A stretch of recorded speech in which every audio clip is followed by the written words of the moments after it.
नमस्ते मेरे प्रिय विद्यार्थी मित्रों। आज हम हिंदी सुलभ भारती कक्षा 8वीं का एक नया पाठ लेने वाले हैं जिसका नाम है दो लघु कथाएं। लघु कथा अर्थात एक छोटी ऐसी बोध कथा होती है जो पढ़ने के बाद हमारा मनोरंजन तो होता ही है, लेकिन इसके साथ साथ हमें ज्ञान भी मिलता है। और ऐसी बोध कथाएं या लघु कथाएं हमारे जीवन में बड़ा अच्छा बदलाव लाने वाली या हमारी सोच को सकारात्मक बनाने वाली होती है। इससे हमें अच्छा बोध भी मिलता है। तो इस पाठ में दो लघु कथाएं दी गई है। पहली है नींव और दूसरी है जीभ का वर्चस्व। इस पाठ के लेखक का नाम है हरि जोशी।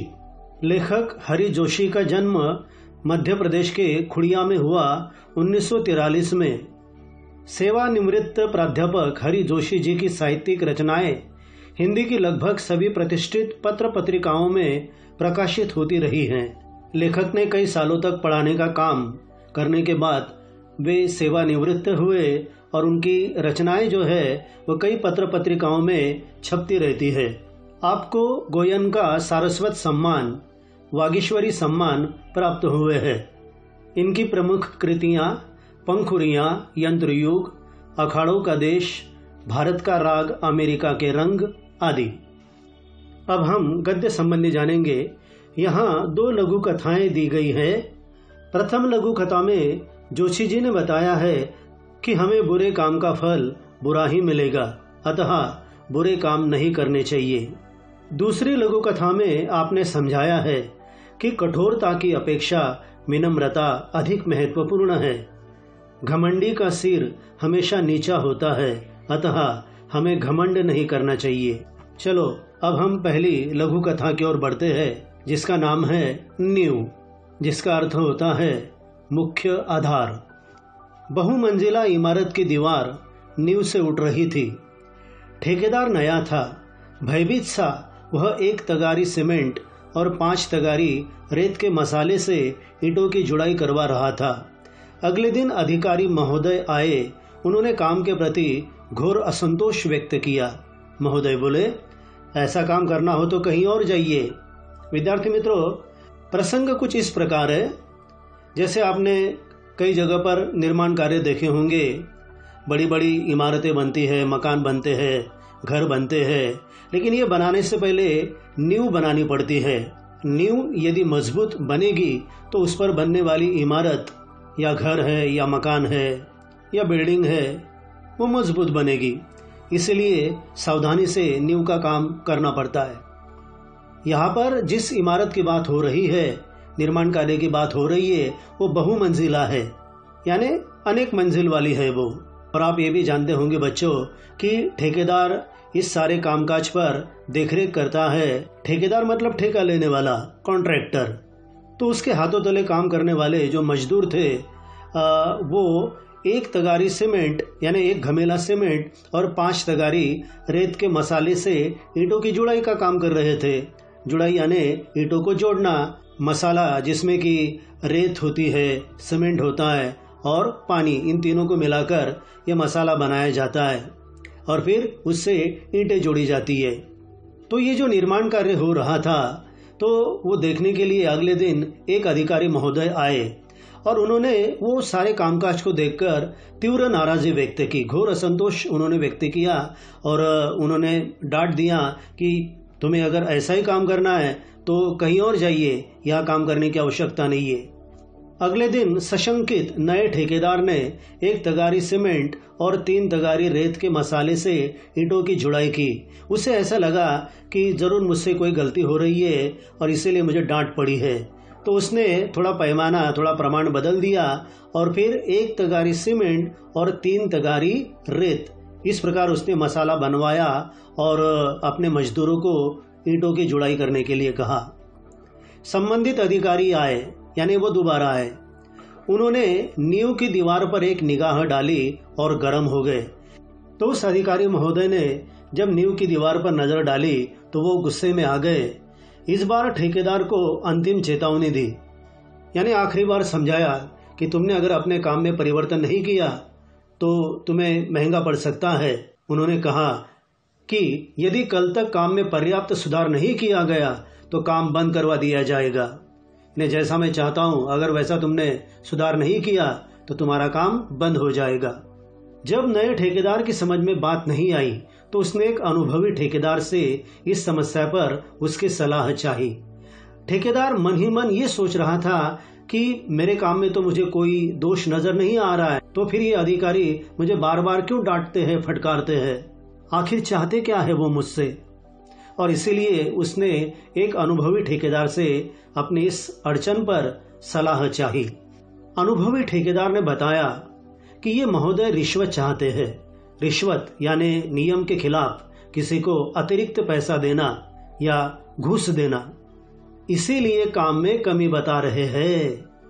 तुम्हारा काम तो ठीक है, लेकिन उन्हें क्या चाहिए? घूस चाहिए, रिश्वत चाहिए, इसलिए तुम्हारे काम में वो दोष बताते जा रहे हैं। बच्चों, बात ऐसी है कि नया ठेकेदार ईमानदार था। वह रिश्वत देने लेने को अपराध समझता था। उसने भ्रष्ट अधिकारी को पाठ पढ़ाने का निश्चय कर लिया। बच्चों, आप तो जानते हो कि भ्रष्टाचार, रिश्वत लेना, रिश्वत देना, ये वाकई में एक अपराध है। यदि हमें एक अच्छे समाज का निर्माण करना है तो ये रिश्वत देना और लेना, ये दोनों बंद हो जाने चाहिए।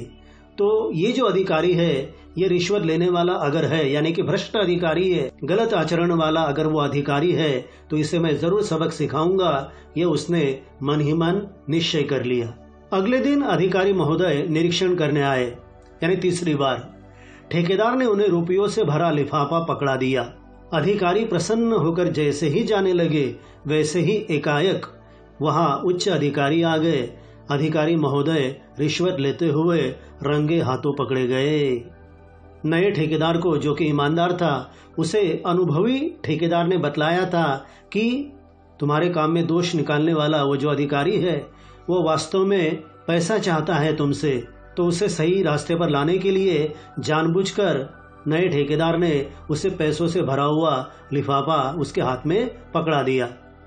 और इसके बाद वो अधिकारी प्रसन्न भी हो गया और जाने लगा।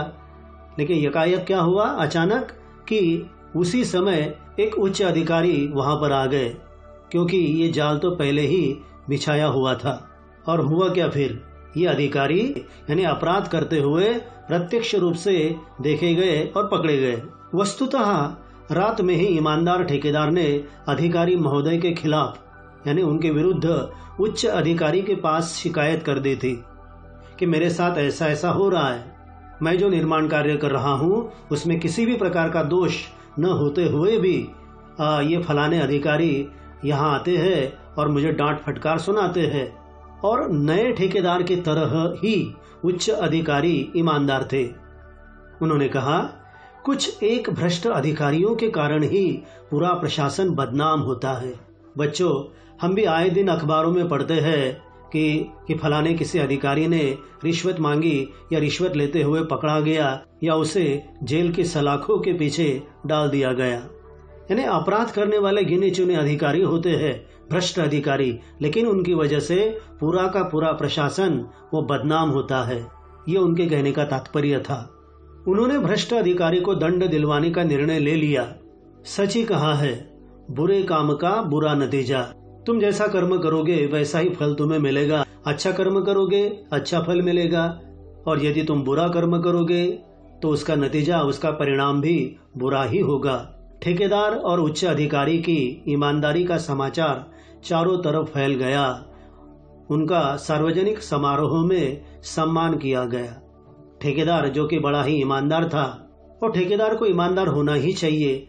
यदि निर्माण कार्य करते हुए उसने सीमेंट का बहुत ही कम इस्तेमाल किया और रेत का ज्यादा इस्तेमाल किया या निकृष्ट मसाले का अगर उसने इस्तेमाल किया, तो वो पूरा का पूरा निर्माण कार्य या उसकी गुणवत्ता खराब हो सकती है।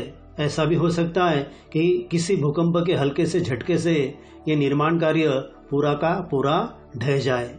तो नया ठेकेदार और उच्च अधिकारी, जो कि दोनों ईमानदार थे, बाद में एक सार्वजनिक कार्यक्रम में उन दोनों को गौरवान्वित किया गया, सम्मानित किया गया।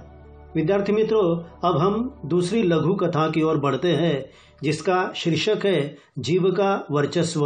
वर्चस्व का मतलब होता है उसका सामर्थ्य या उसकी श्रेष्ठता, उसका महत्व या फिर उसका दबदबा।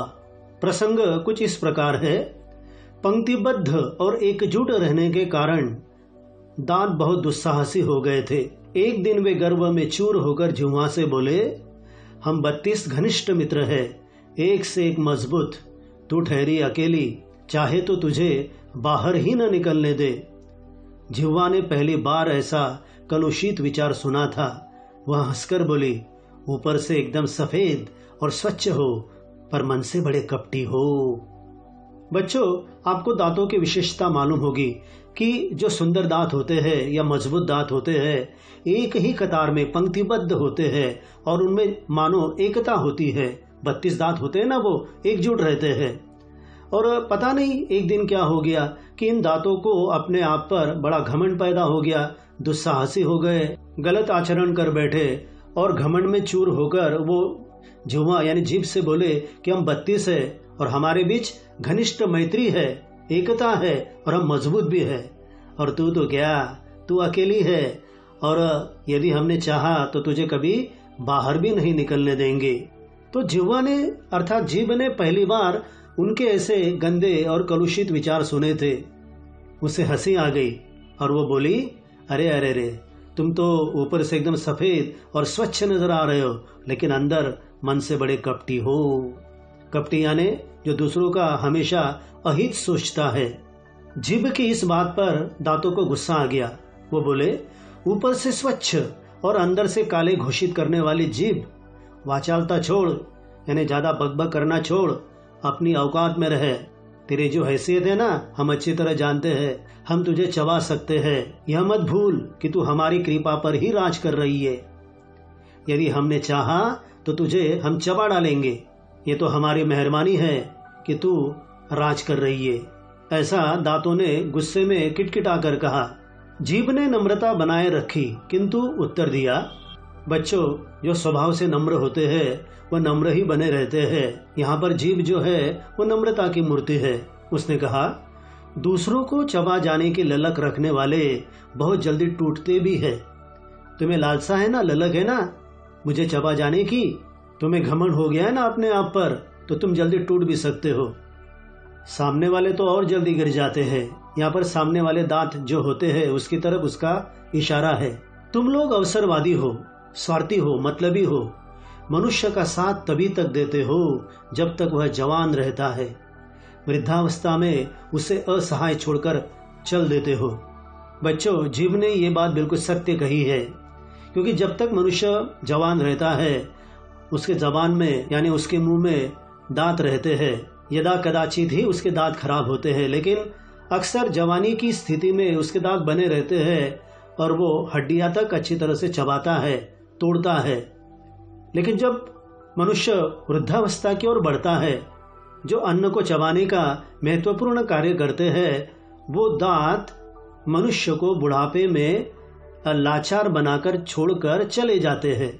फिर उसके बाद बूढ़े लोगों की क्या अवस्था होती है, आपने अपने आसपास देखा होगा कि उनके सामने अनाज तो होता है, अच्छे अच्छे पकवान भी होते हैं, लेकिन उसे खा पाना उनके लिए असंभव हो जाता है।